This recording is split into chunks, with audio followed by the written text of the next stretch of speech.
I look like a wreck. But we're trying something new today.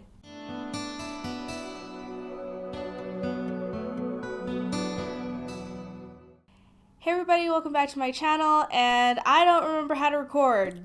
And I have a new setup because I have a new ring light, which is now showing just how awful and oily I look, and this thing right here is just... Look, when you've been sick for like over a week and your period is coming, this is gonna happen. So we're gonna... Oh god, I have a couple over here too, jeez. We're gonna just do a little like... get ready with me, plus the last 2 months of wrap up, because February was an interesting month for me because I went on vacation for 3 weeks, so there we go. Alright, so things. Do you even want to see this? I don't even know. Where did my stickies go?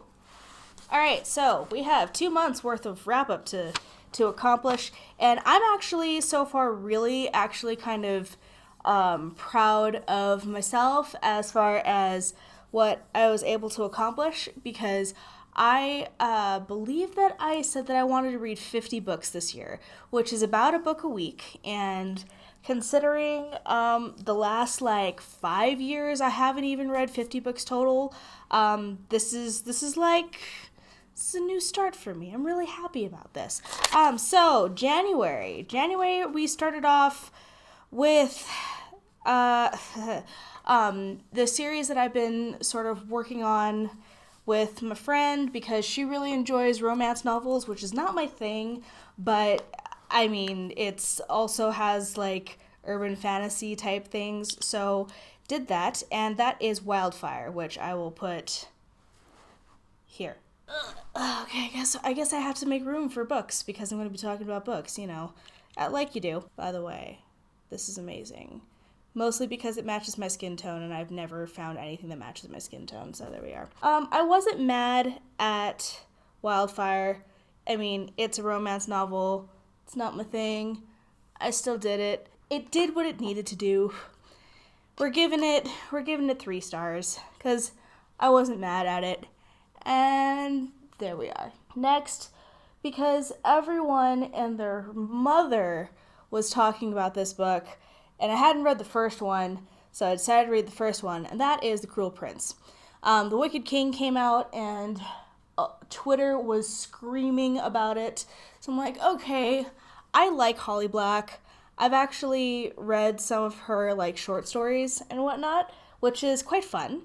And I like when people actually take like the original source material and not like do Tinkerbell fairies. Like, these are mean fairies. Problematic things aside, because there are some problematic things. Jesus, I look like a ghost.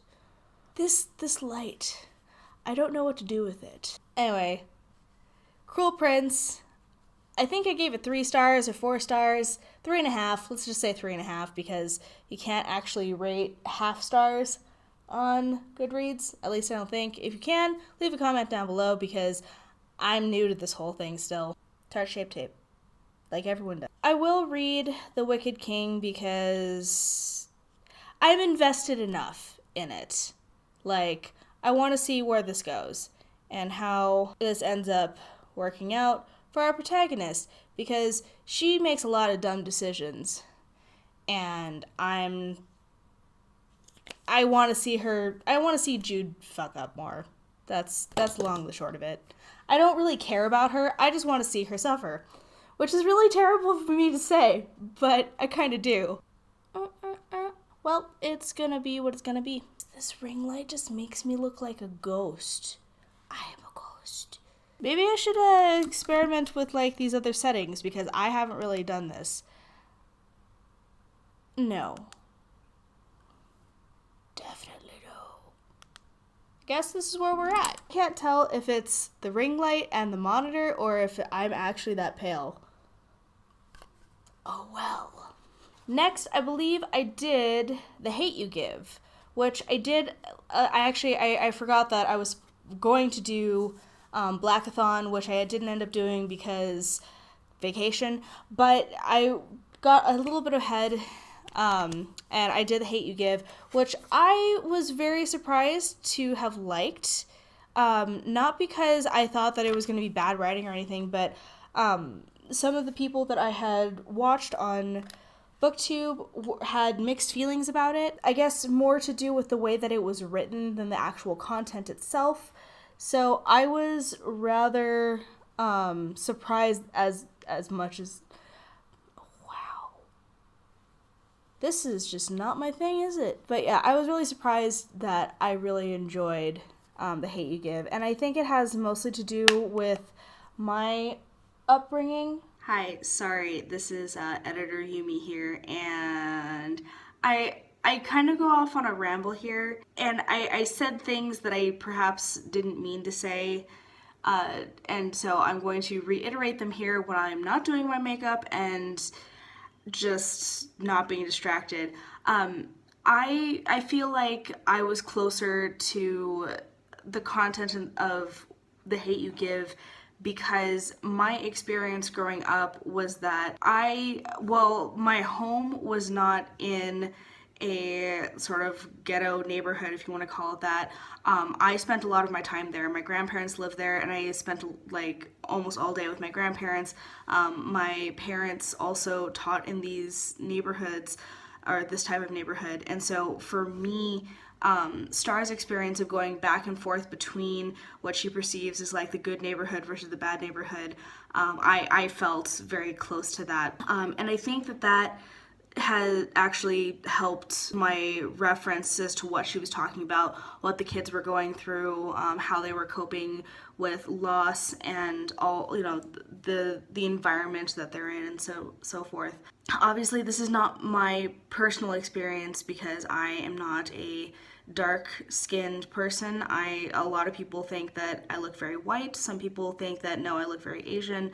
It's the weird benefit of being a mixed race person that people just sort of don't know what box to put you in exactly. I didn't need a lot of overt, in-depth details about, what things looked like or what things felt like, and it just made sense to me, perhaps in the way that it didn't make sense to other people. Understanding that apparently a lot of people also felt that it translated very well onto the screen, and I think that it sort of helps that you're able to see, like, visually what wasn't described in the book, and that's the reason why a lot of people had problems with the way that it was written.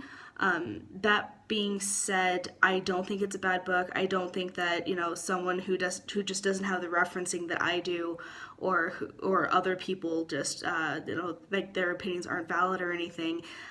It's a point of view. It just, you need to, I think, be able to see it in order to truly understand what that was going on. That being that, I think I gave it 4 stars, and I still haven't checked Goodreads for that, but I will check Goodreads, and the star will be up accurately on the thing. So, sorry. Bye. I think I gave it 4 stars.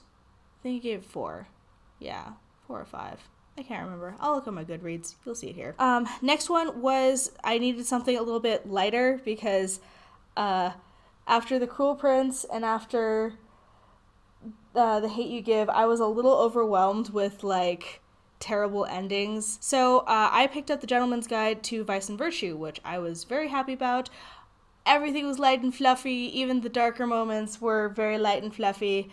10 out of 10, would read again, probably will. I'm skeptical about The Lady's Guide to Petticoats and Piracy, which is the sister essentially got a sequel. That's the word I'm looking for. But I've heard that it doesn't quite live up to The Gentleman's Guide, so I may or may not pick that up. I'm not sure yet. We'll see in the future. 4 or 5 stars. I actually had a really good reading month in January.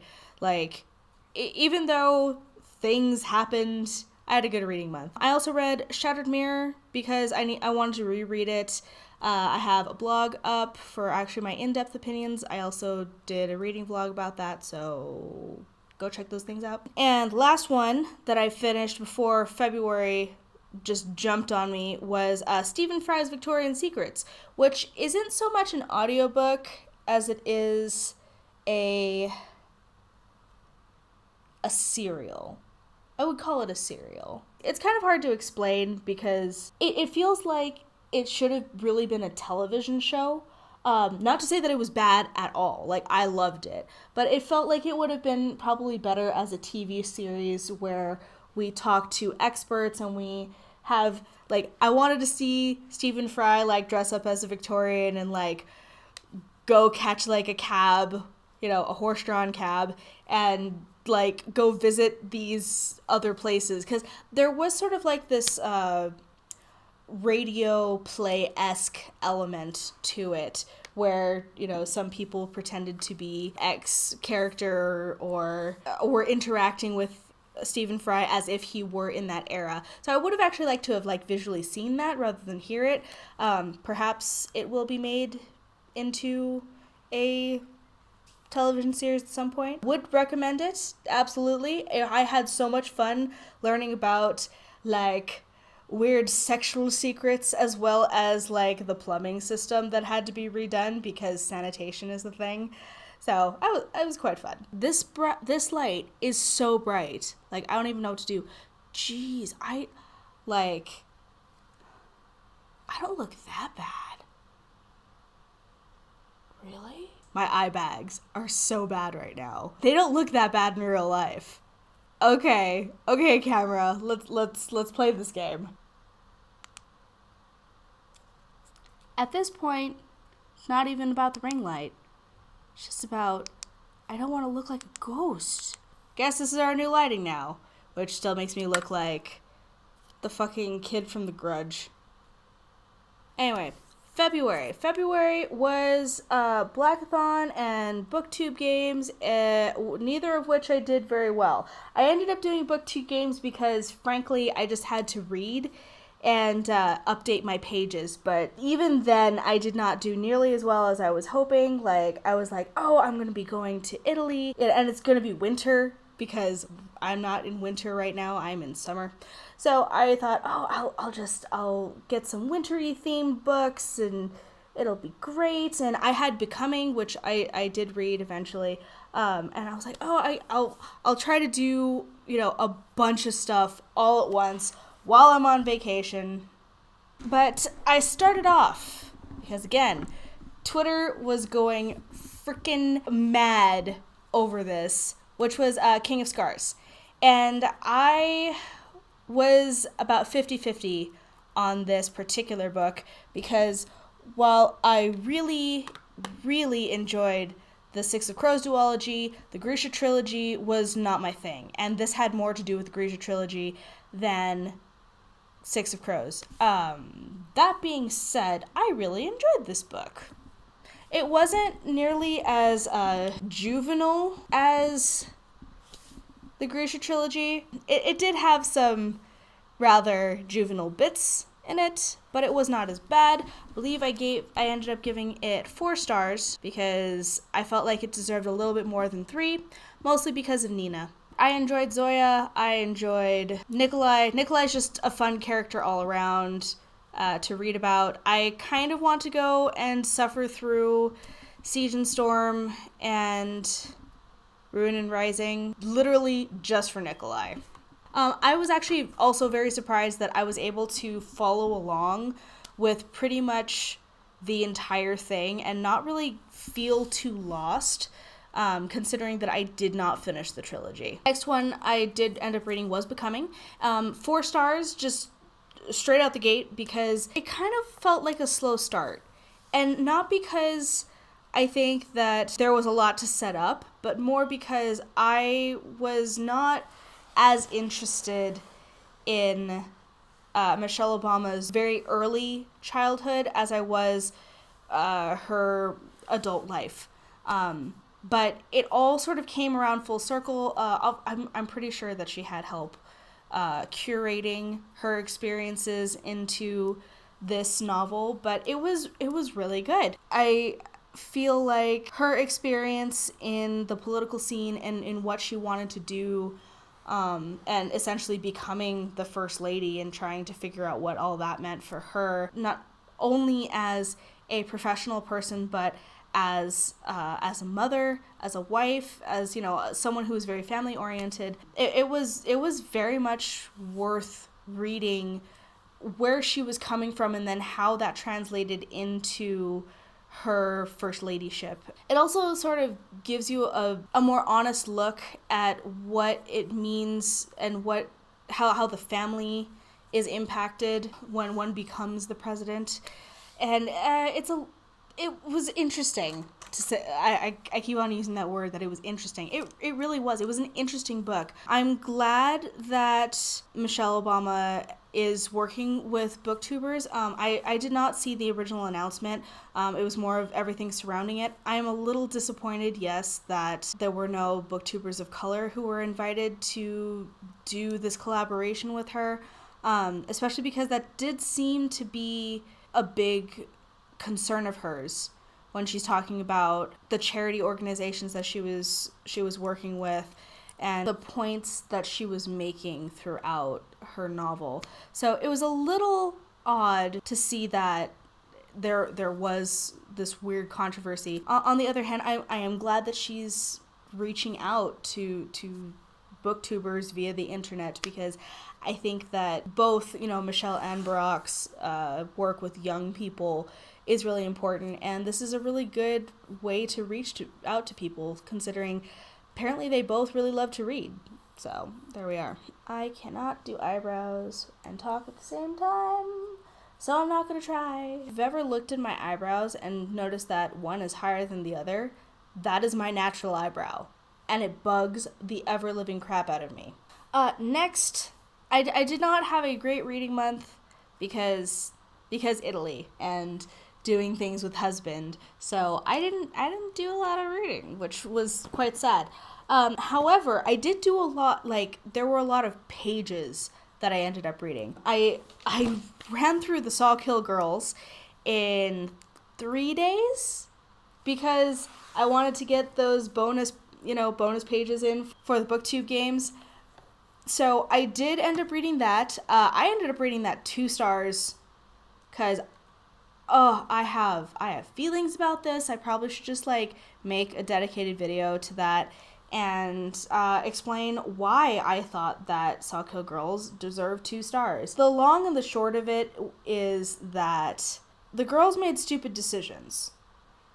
I hate it. Like, one of my biggest pet peeves is when characters make absolutely dumb decisions. And there was a lot of that. And I understand that these girls are supposed to be in high school.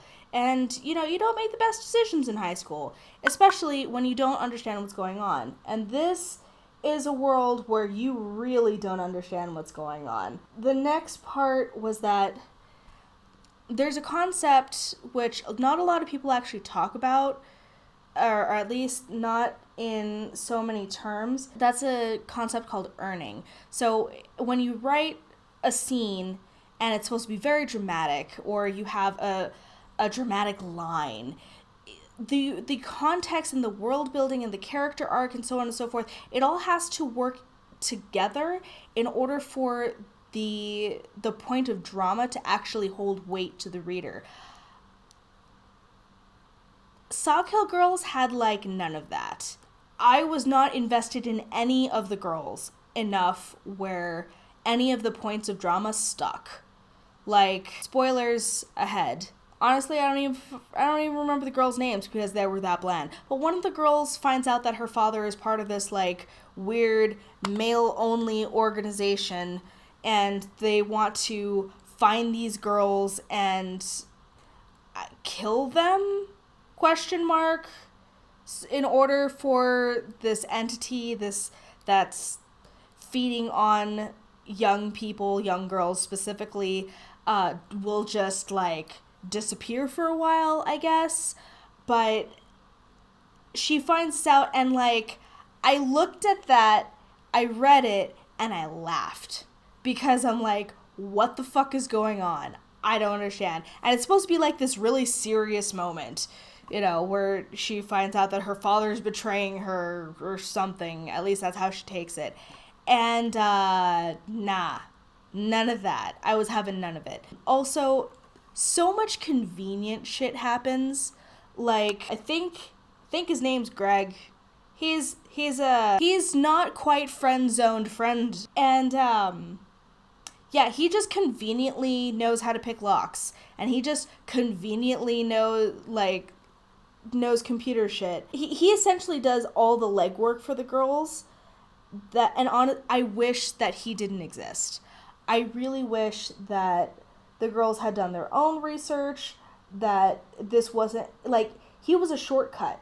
He was written in as a shortcut. I don't understand why. Like, you could have had these girls have so much more agency. You could have had them do so much more within, like, the world. But no, you had Greg do it. Or whatever the fuck his name is. Because I don't remember any of their names.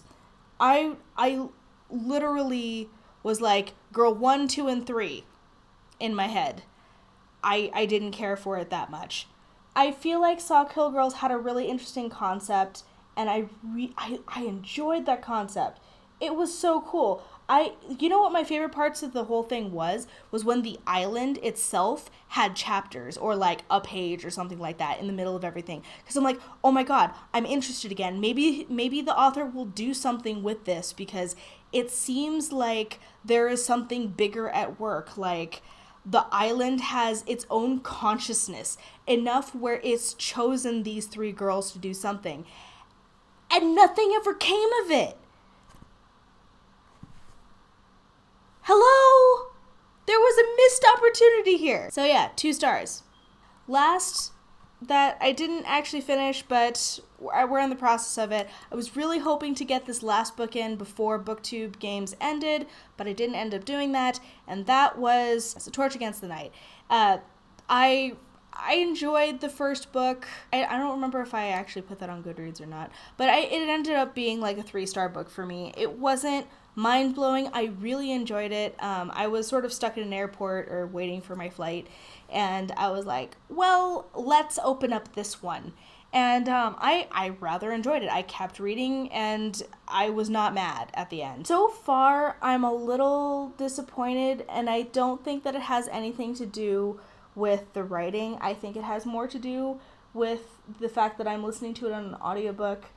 And I'm sorry to say, but that all 3 of the narrators suck. Particularly Elias. I enjoy his voice. I enjoy the fact that he has sort of a deeper, tone to his voice, and that was chosen purposefully. But at the same time, he has like no inflection and no emotion, and I'm not about that. Eyeliner is important.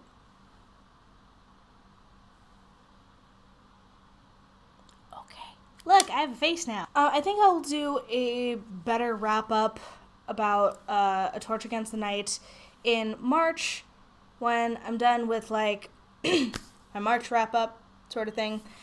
Because, frankly, like, I don't feel like I have a good enough grasp on the Bloodstrikes character to really make an informed decision on whether or not I am enjoying this book. I still don't like Laya. I didn't like her from the first book, and the second one is not doing her any favors because she's making some really, again, stupid decisions. We all know how I feel about stupid decisions. I understand that her whole thing is supposed to be that she's supposed to be there for her brother, that she's trying to find her brother.